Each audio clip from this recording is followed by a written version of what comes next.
오늘 세 번째 시간으로 교재의 위치는 여러분들 31페이지가 해당되겠습니다. 지난 시간에 우리가 직업 상담의 목적 또는 목표 또는 직업 상담의 기능 그리고 직업 상담의 단계에 대해서 설명을 해드렸는데 오늘은 우리 직업 상담의 기본 원리부터 한번 살펴보도록 하겠습니다.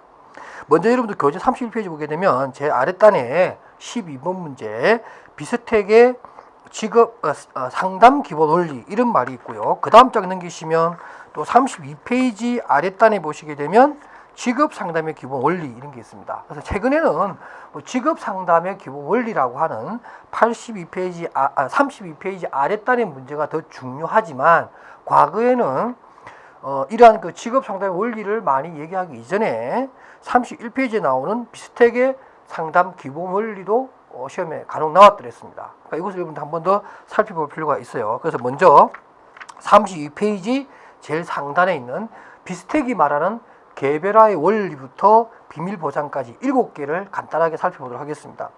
개별화의 원리는 뭐냐면 개인차죠, 개인차. 우리가 상담을 할 때 가장 중요한 것은 뭐냐면 내담자의 개인차를 인정해 줘야 되는 거죠.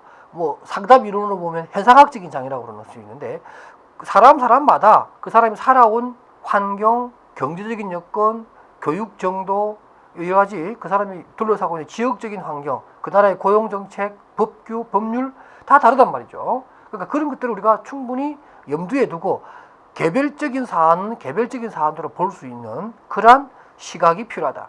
두 번째, 의도적 감정 표현의 원리입니다. 그러니까 상담은 굉장히 감정적이라는 거죠. 상담이 이성적일 수는 없어요. 좀 격한 자기의 표현도 좀 해야 되고 그래야만 무의식 속에 있는 내용도 막 이렇게 자연스럽게 튀어나오기도 하고 또 그것이 하나의 문제 해결의 단초가 되기도 하는데 그럴 때 감정 표현을 자유롭게 표현하게끔 해주지만 그냥 넋두리가 되거나 그냥 뭐 의미 없는 것이 아니라 의도된 감정 표현입니다. 다시 말해서 자기가 어떤 얘기를 하는지 어떤 느낌으로 뭘 얘기하는지를 충분히 고려하면서 자연스럽게 자기 얘기를 할 수 있게끔 해주는 것. 그러니까 내담자가 감정적으로 얘기하되 원칙은 뭐예요? 자기도 무슨 얘기를 하는지를 알면서 하라는 얘기예요.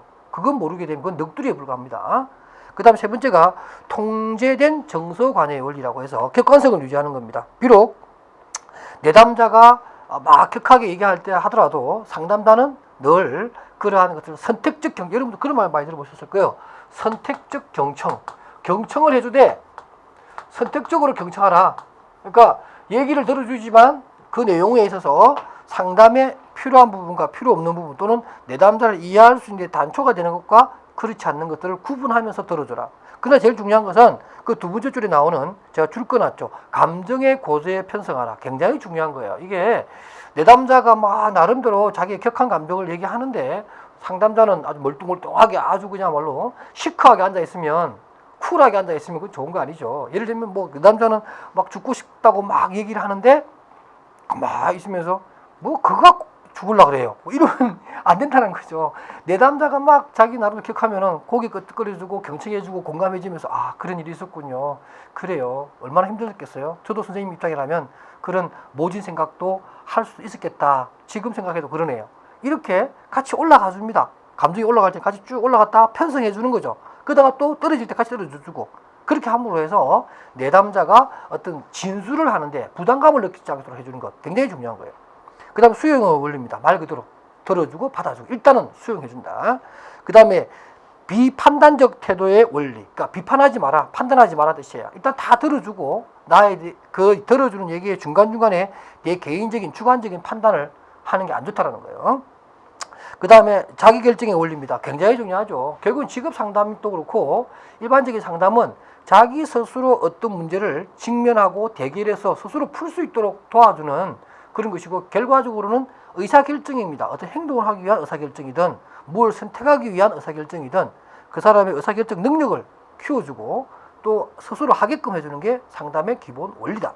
마지막으로 비밀 보장의 원칙. 이건 뭐 설명하지 않겠습니다. 그와 반면에 우리가 조금 더 눈여겨봐야 될 것은 직업 상담의 기본 원리라고 하는 겁니다. 이것 역시 여러분들 쉬운 문제 같으면서도 한번 풀어서라 그러면 또 쉽지는 않아요. 그러나 여러분들 이거 많이 공부해봤기 때문에 해주시고 특히 직업 상담의 기본 원리는 7번째 33페이지 마지막에 있죠. 7번 진로 설계 직업 선택을 목적으로 해야 된다. 원래 기존 수험서라든가 기본 골격서에는 이 내용이 안 나왔는데 산업인력공단의 기출문제를 쭉 훑어보면 7번째 나오는 이 내용도 우리가 직업 상담의 기본 원리로 넣어야 된다고 산업인력공단에서는 뭐 직접 얘기한 적은 없지만 여러 가지 그 기출 문제를 종합해 보면 이것도 들어가면 더 좋은 점수를 받을 수 있다. 이런 팁이 발견됩니다. 그 다음에 또 현실적으로 뭐 직업 상담의 원리는 이러한데 교재나 강학상으로, 그러나 이 강학상의 문제가 아니라 일반적으로 또 우리 실무에서는 직업 상담을 할 때 어떤 원칙이 있느냐, 바로 여러분들 법규에서 많이 배웠을 겁니다. 직업안정법에 그런 게 나오는데 어떤 게 있냐면 적격자 알선의 원칙이라고 하는 것이 있다. 그러니까 구인자가 원하는 적절한 구직자를, 또는 구직자가 원하는 적절한 구인 정보를 매칭해주는 원칙. 현실적으로 굉장히 중요하겠죠. 그럼 두 번째가 통근권 내에 거주자를 알선하는 겁니다. 아무리 좋은 직장, 아무리 좋은 구직자가 있다 하더라도 그 사람을 영입하는데 너무 멀고 출근하기가 너무 멀면 힘들잖아요. 그죠? 그래서 이러한 통근권 내에 알선하는 것이 중요하고, 그 다음 세 번째는 또 뭐냐면 역시 구직자의 능력에 알맞는 부합되는 감당할 수 있는 직업을 소개해 주는 게 중요하다는 거죠. 뭐 월급만 많다고 해서 힘든 일, 또 어떤 특별한 자질과 특별한 능력이 필요한 그런 부분을 알선해 줄 수는 없죠. 그 부분 오래 못 다닙니다. 이런 것들을 생각해서 만약에 뭐 직업 상담 원리와 관련하여 현실적으로 우리가 취업을 알선할 때 지켜야 될 일반적인 원칙이 있다면 어떤 것이라고 생각하느냐, 써보라. 이런 문제가 나오면 비슷하게 얘기를 쓸 수도 없는 거고, 직업 상담의 기본 원리만 갖고 쓰기에는 답안지가 조금 비현실적이죠. 이런 문제가 나왔을 때 가감히 활용하시라. 이런 의미로 제가 넣어놓은 겁니다. 그 다음 이제 챕터 2로 갑니다. 조금 분위기를 바꿔볼게요. 집단 직업 상담론입니다. 직업 상담학 앞부분에서 가장 많이 다루는 것 중에 하나가 바로 집단 상담인데요. 왜 집단 상담이 중요하냐면, 여러분들 집단 상담 말이죠. 고용노동부에서는 이 집단 상담이 직업 상담의 하나의 핵심적인 요소입니다. 민간위탁을 줄 때도 그렇고요. 집단 상담을 하는데 왜 직업 상담은 집단 상담이 좋으냐면, 아무래도 내담자 자체가 직업 상담사보다 더 많은 직업 이력을 가지고 있을 수 있어요. 현실적으로 그래요. 자, 보십시다. 우리가 보통 상담사들은 뭐 한 32세의 여성분들이 많아요. 80% 이상이. 근데 내담자들은 45세에서 50세 사이에 직업 이력이 굉장히 다양한 분들이 와요. 근데 1대1로 상담하게 되면 오히려 상담자에게 좀 후달려요. 내담자가 직업적인 경험이 부족하기 때문에. 이럴 때 이런 사람들 위주로 집단으로 넣어놓으면 상담자는 크게 할 일이 없을 수 있어요. 그냥 그 조직이 잘 유지가 되게끔만 해주면 자기네들끼리 역동성이 살아나서 문제 해결을 하는 경우가 많아요. 그래서 집단 상담을 참 많이 하죠. 그 성취 프로그램이라는 거 있죠. 들어보셨나요? 성공적인 취업을 돕는 프로그램. 영어로 말하는 어치브먼트가 아니고. 그 다음에 또 뭐가 있을까요, 여러분들? 뭐 취업희망, 그죠? 이거 4일짜리인데. 그 다음에 또 뭐가 있어요? 청년층을 위한 캡 또는 캡 플러스, 많이 들어보셨을 거예요, 그죠? 그 다음에 또 뭐 윈드, 결혼 이민자, 결혼 여성, 이주 여성들을 위한 윈드 프로그램. 또 뭐가 있을까요? 뭐 청소년들, 위기 청소년들을 위한 올라 프로그램. 이것도 있어요, 올라 프로그램. 그 다음에 또 뭐 디딤돌 프로그램부터 시작해서 뭐 또 경단 여성들을 또 도와주는 프로그램, 이런 것들이 굉장히 많이 있는데 뭐 한 10몇 가지가 돼요. 다 집단입니다. 그래서 고용노동부에 또 민간위탁 할 때도 민간기관 중에서도 성취나 취업희망이나 캡이나 이런 거를 할 수 있는 기관에 대해서 재정지원과 또 직업상사를 채용을 해서 이 프로그램 운영하도록 하는 경우가 있습니다. 그러니까 여러분들 나중에 이 자격증을 취득하시고 난 뒤에도 반드시 해야 될 게 뭐냐면 이런 집단 상담과 관련된 전문가 과정이라든가 이런 게 있어요. 뭐 저도 개인적으로 그런 과정을 진행도 하기도 합니다만은 제 학교에서 따로 석사 과정 안에도 제가 이걸 따로 합니다. 왜냐면 그걸 하지 않으면 이 분야의 전문가로서 인정받기 힘들거든요. 또 여러분들이 어떤 회사에 취직하게 된다. 그 회사가 취업지원 민간위탁을 하는 그런 회사다. 그러면 아마 틀림없이 그럴 거예요. 한국고용정보원에서 하는 캡 플러스나 취업희망 프로그램 반드시 들어라. 이렇게 얘기할 겁니다. 반드시 들으셔야 돼요. 여러분이 전문가로서 얘기를 들으려면 집단 상담과 관련된 실질적으로 운영하고 있는 프로그램에 대해서 잘 알아야 되고, 또 각종 검사지 중에서도 다 잘할 수 없어요. 여러분이 모든 검사지를 다 할 수는 없고 그 중에 한두 가지 나만이 할 수 있는 어떤 그러한 주특기로서의 필살기로서의 검사지에 관한 아주 속 깊은 지식을 갖추는 것도 굉장히 중요하다. 합격의 여부를 떠나서 앞으로 여러분들이 자기의 직업 상담사로서의 자기 진로 설계를 위해서는 반드시 갖춰야 될 그러한 전문적 지식이고 자질이라는 것을 설명드립니다. 자, 이러한 집단 직업 상담론은 의의를 여러분들 읽어보시고요. 시험에 가장 잘 나오는 게 장단점이죠. 장단점. 쉬운 문제입니다. 그러나 여러분들 또 맛깔스럽게 쓰려면은 또 이런 부분도 한번 짚어봅시다. 일단 장점 볼까요? 경제적인 부분입니다. 집단 상담이 왜 경제적이냐 하는 것 당연하잖아요. 한 사람이 한 명 하면 시간도 많이 걸리고 그렇지만 한 사람의 상담자가 여러 명을 한꺼번에 하니까 시간도 절약되고요. 돈도 절약되고요. 모든 게 다 절약되죠. 원래 이겁니다. 원래가 집단 상담이 치료적 상담에서 나왔는데요. 그 프레트라고 하는 학자가 1920년대에 결핵 환자들 있잖아요. 그죠? 결핵 환자들을 1대1로 상담하다가 정말로 참 촌스러운 이유입니다.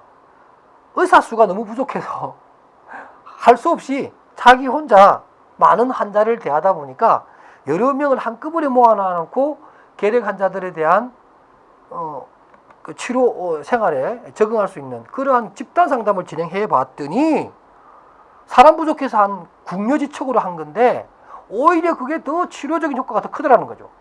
그래서 이게 집단 상담이라고 하는 것도 아주 괜찮은 치료 방법 중에 하나겠구나 이렇게 발견을 했다는 거죠. 발견했다. 그러니 집단 상담이 가지고 있는 효과 중에서도 가장 현실적인 효과는 뭐예요? 경제성. 꼭 쓰셔야 되고요. 두 번째 뭐냐면은 바로 그게 나오죠. 보편성과 소속감과 동료의식을 발달시킴으로 해서 뭐예요?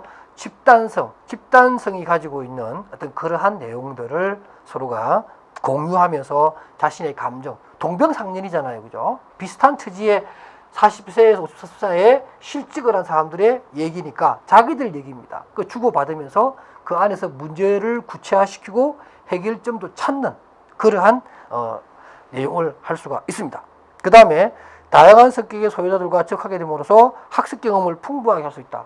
그런 거죠, 뭐 그런 거. 그러니까 말 그대로 그겁니다. 다양한 경험들이 모여있다 보니까 내가 경험하지 못한 것도 간접 경험을 통해서 또 다른 연상적 학습 경험을 하게 된다. 그 다음에 4번에 보면 현실적이고 실제 생활에 근접한 사회 장면이 이루어져서 그러니까 그 안에서 소집단 안에서 여러 가지 경험치들을 경험하게 되고 자기가 생각하는 내용들을 바로 그 자리에서 피드백 받을 수 있는 그러한 내용들입니다. 여러분들 그 지구적 지능이란 말 들어보셨어요? 자, 우리 직업 상담하시는 분들이 좀 더 폭넓은 지혜를 가진다 생각하면 이것도 하나 알아주세요. 왜냐하면 집단 상담이라고 하는 것이 따지고 보면 이 지구적 지능을 활용하는 겁니다. 지구적 지능. 우리가 개인적 지능도 있지만 지구적 지능도 우리가 보통 집단 지능이라고 그래요. 집단 지능. 우리 매일매일 겪는 것 중에 우리가 매일매일 활용하는 것 중에 하나가 이 지구적 지능, 집단적 지능입니다. 개인 지능은 우리가 보통 말하는 IQ 그죠? 인텔리전트 퀘이스트라고 하는 이런 개인의 지적 능력 지능뿐만 아니라 우리는 매일매일 요즘 검색합니다. 요즘 사람들은 사색하지 않고 검색하죠. 뭐에 대해서 아느냐? 과거에는 개인적인 기억력과 개인적인 능력으로 어떤 문제를 풀어야 된다. 예를 들면 사자는 뭘 먹고 사는가? 이런 걸 누가 물어봤을 때 과거에는 내 지식이나 내 기본적인 기억력으로 답을 해야 됩니다. 근데 요즘은 어떻게 하면 되죠? 인터넷 포털 사이트 지식 검색하면 됩니다. 그러면 사자가 뭘 먹는지 다 나오잖아요. 그건 누구 지능이에요? 어느 한 개인의 지능이 아니고 어떤 집단들이 막 그 내용을 올려놓은 거잖아요. 그래서 그걸 갖다가 딱 정리해 놓으면 누구나 다 이용할 수 있는 지능이에요. 이게 바로 지구적 지능이라고 합니다. 우리는 지금 지구적 지능 속에 살고 있습니다. 그래서 요즘 대학 교수들도 힘들어요. 강의하다 보면 내가 누군가 얘기하고 몇 년도에 이런 일이 있었다. 그러면 저 뒤에서 싹 검색을 해가지고 교수님 그 연도가 아닌데요. 민망해 죽겠어요. 교수도 틀릴 수 있지. 꼭 그걸 검색을 해가지고 말이죠. 콜럼부스가 신대륙 발견한 걸 내가 모를 수도 있지. 그걸 꼭 검색해가지고 그 자리에서 꼭 그렇게 집어야 되는지. 그 학생이 이번 학기 학점 안 나갈 겁니다. 그런 지능, 이런 게 집단 속에서 발견된다는 거죠. 하다 보면 자기들 이렇게 막 문제를 다 풀어내요. 저도 집단을 한 400회기 정도 해봤는데 주로 저는 취업희망을 참 많이 했거든요. 근데 사실 뭐 제가 할 것보다 자체적으로 막 문제를 해결하는 그런 경우 굉장히 많아요. 동의문주도 같이 가고 자기들끼리 아주 좋습니다. 감정적으로 많이 상하면 서로가 위로해 주기도 하고 바로 이게 집단의 어떤 장점이고요. 또 그 외에 이제 실용성과 뭐 타인과의 교류 능력 배양이라고 해서 장점 2에 있는 내용인데 답안지 쓰기는 장점 2가 좋겠죠, 그죠? 내가 짤막짤막하게 해놨는데 그런 거 활용하십시오. 그 다음에 집단 상담에 단점이 있습니다. 그 뭐 스톤이라는 사람이 이렇게 얘기해놨는데요. 일단은 뭐냐면은 1대1, 그러니까 집단 속에 들어가서 하기가 굉장히 힘들어하는 분들이 있어요. 예를 들면 극도의 대인관계에 어려움을 느낀 사람들이 있죠. 이런 사람들을 집단에 넣는 것은 별로 좋지 않습니다. 이런 것들이 있어서 집단이라고 하는 것이 조금은 다 좋은 것 같으면서도 어떤 내담자들에게, 그러니까 그 대인관계에 극단적인 불안감을 느끼는 사람에게는 좋지 않다. 또 뭐냐면 상담자가 여러 명을 한꺼번에 신경 써야 되기 때문에 집중도가 좀 떨어질 수가 있어요. 상담자의 역량이 분산되어 버리는 그러한 단점이 있을 수 있다. 자, 이건 여러분 조금 필기도 하면서 좀 따라오시기 바랍니다. 교재에 필기도 하면서 얘기하시고, 그러니까 좀 이렇게 분산되어 버린다. 또 뭐가 있냐면은 그런 것도 있어요. 개별적인 문제를 다루기가 쉽지 않아요. 또 속 깊은 얘기를 못 하죠. 집단이 있기 때문에. 아무리 뭐 비밀 보장을 해준다 하지만은 그래도 여러 사람이 있으면 말이 또 새어나갈 수도 있잖아요. 그죠? 그래서 아주 어떤 기질적인 문제를 다룬다든가, 아주 가정 사항을 얘기한다든가, 개인의 프라이버시를 지킬 수 없는 그런 문제는 못 다룬다. 이런 것이 있겠고요. 뭐 그렇게 여러분들이 정리하시면 되지 않을까 보고요. 아직까지 문제 나오지 않았지만 35페이지 3번처럼 집단 상담과 1대1 상담이라고 하는 것을 비교해보라. 이것도 충분히 나올 수 있는 문제입니다. 일단은 1대1을 오히려 우리가 전반적으로 뭐 집단 상담이 좋다 이렇게 얘기하지만 그래도 1대1 상담이 더 필요할 때가 있습니다. 여전히. 그게 뭐냐면 첫 번째, 내담자가 위기에 처해져 있어요. 그러니까 빨리 조치를 취해야 돼. 예를 들면 무슨 가정해체, 가정폭력, 범법행위 이런 거 있죠. 그죠? 또 실행이 임박한 무슨 자살 충동 이런 거 있잖아요. 뭐 실직을 당했다. 그래서 약물 중독, 약물을 뭐 아주 뭐 마약 같은 게 아니야. 약물이 뭐가 있나? 술도 약물이겠죠. 뭐 과도한 음주가 막 이루어지고 있다든가, 가정 내 폭력이 있다든가 이런 것은 집단할 시간 없어요. 바로 개별 상담 들어가서 그것을 빨리 케어해 주는 게 필요하겠고, 그 다음에 또 비밀 보장을 반드시 해야 되는 그런 경우, 그 다음 자아 개념과 관련된 검사를 실시하고 해석할 때 이게 남한테 참 얘기하기 싫은 거잖아요. 그죠? 이런 거. 뭐 지능 검사를 여러분들 뭐 공개적으로 한다. 또 지능 테스트 이런 것들 공개적으로 해서 전체 있는 데서 발표한다. 있을 수 없는 거잖아요. 그죠? 7번입니다. 뭐 일탈적인 성적 행동을 보이는 경우 이런 것도 있을 수 있나요? 글쎄요. 이게 아마도 원서를 번역한 내용이라서 이럴 수 있는데, 저도 뭐 사실 여러 책에서 이제 나온 자료들을 비교한 건데 뭐 있을 수 있을 겁니다. 왜냐하면 상담을 하다 보면 말이죠. 그 의존적 전이 같은 게 생기거든요. 그래서 그 1대1 상담과 같은 경우에 있을 수도 있지만 또 집단 상담 안에서도 그런 일이 생긴다는 얘기죠. 막 서로 작업 들어가고 막 그런 경우 있잖아요. 뭐 저도 적절한 예는 몇 가지 있습니다만은 뭐 구직자분들한테도 나쁜 이미지가 있을 수 있을 것 같아요. 제가 얘기하지 않겠습니다만은 뭐 집단 속에서 하다 보면 뭐 이렇게 남녀 간에 섞여 있다 보니까 뭐 그런 문제가 생기면서 안 되죠. 그런 경우에는 1대1 상담을 하는 게 낫겠다 이런 얘기고요.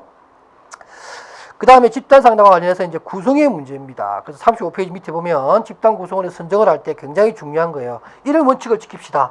자, 집단을 구성할 때는 첫 번째, 동질성을 유지하라.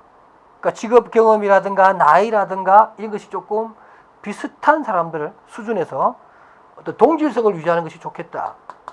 그 다음에 두 번째, 남녀의 구성입니다. 남녀의 구성은 아동기 때는 남녀를 구분하는 것이 좋겠지만 청소년 이후부터는 남녀를 골고루 좀 섞어서 하는 게 좋겠다라는 거예요. 비록 무슨 성적 일당이 있다 하더라도, 그런 위험이 있다 하더라도 남녀를 구성해 주는 게 좋겠다 이런 얘기고요. 그 다음에 또 세 번째 우리가 할 수 있는 게 뭐냐면은 이런 것도 있을 것 같아요. 뭐랄까요? 저수준이죠, 저수준. 그러니까 높은 직업적 이력을 가진 동질적인 것이 아니라 낮은 수준의 직업적 이력을 가진 사람들끼리의 동질성을 유지하는 것. 이해되십니까? 그러니까 높은 수준이 아니라 낮은 수준의 직업 수준을 가진 사람들끼리의 동질성이 있는 사람들끼리 모아놓는 것이 좋겠고 남녀에 쓰면 좋겠다 이런 얘기예요. 이해되시나요? 예. 이 세 가지를 좀 기억하시면 구성에 있어서의 답안지를 여러분들 크게 좀 좋게 쓰지 않나 이렇게 생각하고, 그 다음 집단의 크기는 뭐 꼭 정해져 있는 게 아닙니다. 사실 뭐 집단이라는 게 말이죠, 2명이 있어도 집단이고 3명이 있어도 집단이고 10명이 있어도 집단이에요.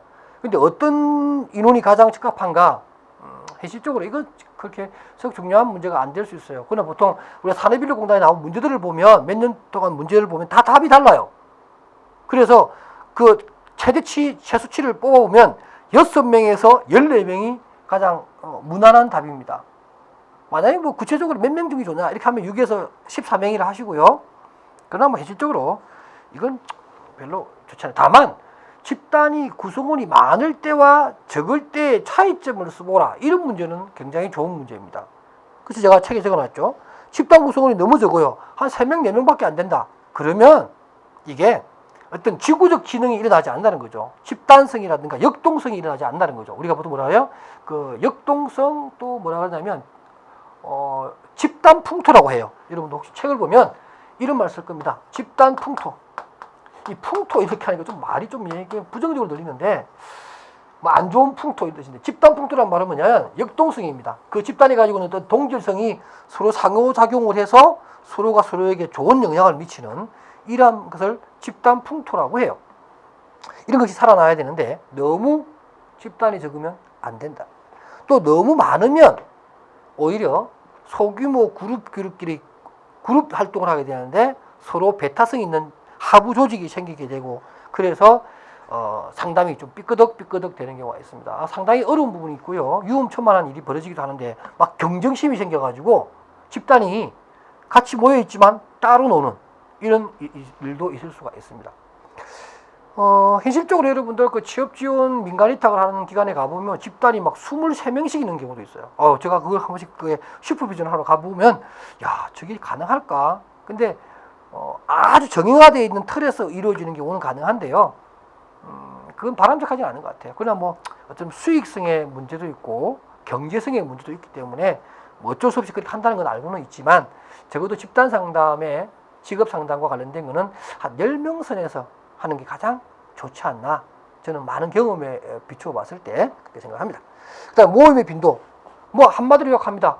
가능한 모임 횟수는 적은 게 좋다. 가능한이라고 얘기했습니다. 문제 해결이 가능하다면 여러 번 할 필요가 뭐가 있겠어요? 다 돈 들고 시간 드는데. 그러니까 모임의 빈도도 역시 한마디로 딱 얘기합시다. 가능한, 문제 해결이 가능하다면 최대한 짧게 모이는 게 좋겠다. 답도 없는 거 자꾸 많이 모여봤자 뭐예요? 돈만 들죠? 그런 겁니다. 그 다음 모임의 시간, 물리적 장치 읽어보시고, 집단의 폐쇄성과 개방성 중요하죠, 그죠? 집단의 폐쇄성과 개방성이 있는데 폐쇄형이 중요하다 그랬잖아요, 그죠? 이거 알고 계실 거예요. 이런 것도 우리가 처음에 하기 전에 다 이렇게 짜놔야 됩니다. 구조화된 어떤 상담을 하기 위해서는 미리 딱 해놔. 이걸 폐쇄형으로 갈 거냐, 개방형으로 갈 거냐, 이렇게 했을 때 대부분 폐쇄형으로 간다, 이렇게 보시면 될 것 같아요.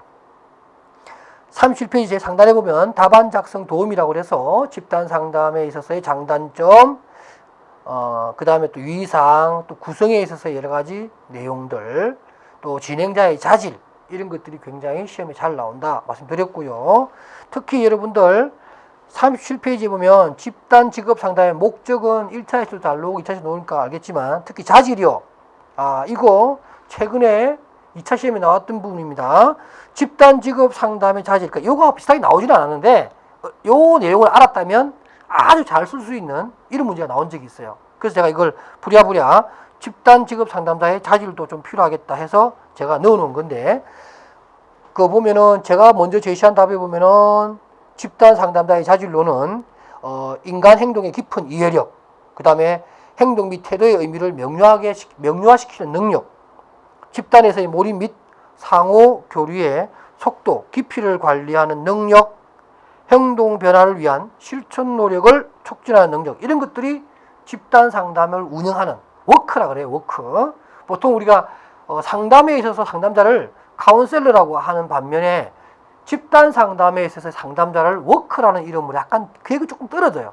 그건 뭐냐면 상담 자체보다는 그 집단이 잘 유지될 수 있도록 유지 기능과 과업 기능을 수행하는 사람으로서의 작업자로서의 역량이 더 필요하다. 그래서 워크라는 단어를 쓰기도 합니다. 이러한 직업 집단 상담의 진행자의 자질과 관련해서 산업인력공단의 문제는 뭘로 나왔냐면 자기 수용적 태도를 가져야 된다. 내면에 대한 깊은 반성을 할 수 있어야 되며 사소한 실수에도 낙담하지 말고 또 집단 구성원들에게 자신의 약한 부분과 한계를 기꺼이 드러내는 것 아주 중요합니다. 그죠? 여러분 보세요. 우리가 막 상담자라고 자기가 막 전문가라고 해서 자기가 뭐 자격증도 있고 이 분야에 뭐 4, 5년 일했다고 해서 자기보다 직업 이력이 2배, 3배나 되는 그런 내담자, 그것도 한 명도 아니고 10명이 안 됐다고 보십시다. 자기가 더 한없이 제일 못해요. 그렇잖아요. 그런 분들 앞에서 뭐 자기가 전문성이라고 해서 계속 그걸 고집한다는 것도 그 사람들 입장에서 보면 되게 우스울 거예요. 그래서 스스로 자기의 한계성을 미리 얘기하면서 어떤 서로가 이해하려는 폭이 중요하고 사소한 실수에도 낙담하지 말고 그러면서 배워나가는 거니까 그죠? 집단 속에서 들어가는 워크, 상담자도 어떻게 보면 또 한 명의 구성원일 수 있어요. 그러니까 자기가 뭐 주도적으로 해야 되고 자기가 좀 더 월등히 뛰어나야 되고 자기가 주도해야 되고 그런 생각은 하지 말라 그런 얘기예요. 38페이지 그래서 집단 상담 진행자의 역할에 보면 과업 기능과 유지 기능이라고 하는 것이 있는데 과업 기능은 사실 1대1 상담이나 집단 상담이나 똑같이 요구되는 겁니다. 누구나 과업은 완성해야 되니까요. 우리가 좀 더 눈여겨봐야 될 것은 뭐냐면 유지 기능입니다. 1대1 상담과 달리 집단 상담은 집단이라고 하는 유지해야 될 조직이 있어요. 폐쇄형일 경우에는 중간에 누가 나가버리면 사람 채울 수도 없어요. 얼마나 답답해요? 그러면 결국에 뭐냐면 그 집단이 한번 만들어진 집단이 과업이 끝날 때까지 무너지지 않고 잘 유지되게끔 해야 되죠. 어떻게 해야 되냐? 참여를 격려해라. 어떤 사람은 얘기 참 잘하는데 어떤 사람은 얘기 못합니다. 근데 그 사람을 계속 방치해버리면 그 다음날 안 나와요. 그 다음날 안 나오면 여러분들 그 진행자로서 안 나오면 이러면 큰일 나잖아요. 그 다음 또 조화와 타협자. 아까 얘기처럼 집단이 많으면 서로 막 반목하기도 하고 경쟁이 심해서 어떤 별로 좋지 않는 분위기가 생길 수 있어요. 이럴 때마다 조화하고 타협시키고 팀을 여러 번 다른 순서로 바꾸고 막 이렇게 해서 그 다음 또 긴장 완화자 아주 중요해요. 긴장 완화자 필요하고요. 그 다음에 또 뭐 의사소통을 조력해주고요. 적극적으로 들어주기도 하고 이러한 것들이 집단 상담을 운영하는 상담자 워크로서의 기본적인 자질이다. 이렇게 보시면서 과업 기능과 뭐 유지 기능을 나누어서 설명해보라. 이런 문제가 나오면 아직까지 나온 적은 없는데 얼마든지 나올 수 있는 문제예요. 이런 것들을 제가 슈퍼노트의 장점이 이런 겁니다. 바로 이런 것들을 제가 넣어놨어요. 그래서 여러분들 혹시라도 뜬금없이 나오는 그런 문제를 여러분들이 놓치지 않고 잡을 수 있도록 준비한 내용입니다. 자, 이렇게 해서 또 우리가 집단 상담에 관한 앞부분 내용까지 했는데요. 다음 시간에는 집단 상담의 유형이라든가 또는 여러 가지 집단 속에서 해야 될 내용들을 또 슈퍼노트가 정리해 놓은 것이 있는데 그걸 학습하도록 하겠습니다. 여러분 오늘도 수고하셨습니다.